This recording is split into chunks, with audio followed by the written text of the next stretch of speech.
आप सबको मेरी राम राम। पिछली बार आपने सुना कि रावण और अंगद में बहुत बहस चल रही है। अंगद कहता है, यदि मेरा बस चलता तो मैं तुम्हें अभी खा जाता। अब आगे पूछता है, अरे रावण, तू ही बता, जगत में कितने रावण हैं? मैंने तो कई रावण हैं ऐसा सुन रखा है। कहता है, सुना है एक रावण था जो बलि को जीतने पाताल गया था, तो वहां के बच्चों ने उसे घुड़साल में बांध दिया और उसे मार मार कर उससे खेला करते थे। बलि को उस पर दया आ गई, तब उसने उसे छुड़वाया। एक रावण और था जिसे सहस्त्रबाहु ने देखा तो समझा कि बड़ा ही विचित्र जंतु है और उसे पकड़कर तमाशे के लिए अपने घर ले आया। तब पुलस्त्य मुनि ने जाकर उसे छुड़वाया था। अरे हाँ, सुना है एक और रावण था जो बड़ा ही कायर था। बाली ने बहुत दिनों तक उसे अपनी कांख के नीचे दबा कर रखा था। पूछता है, इनमें से तुम कौन से रावण हो? अंगद की बातें सुनकर रावण को बहुत गुस्सा आता है।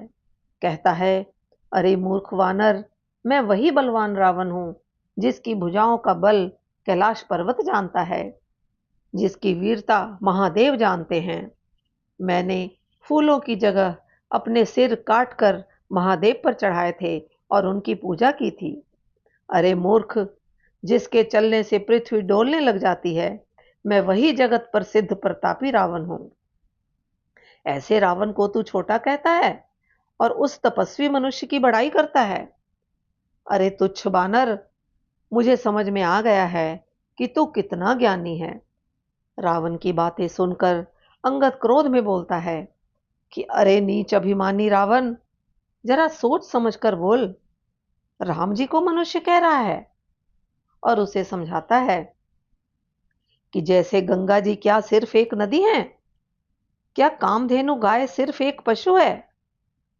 गरुड़ जी को क्या हम सिर्फ एक पक्षी कह सकते हैं? शेष नाग जी क्या सिर्फ एक सर्प ही हैं? इसी तरह क्या राम जी को हम सिर्फ एक मनुष्य कह सकते हैं? नहीं।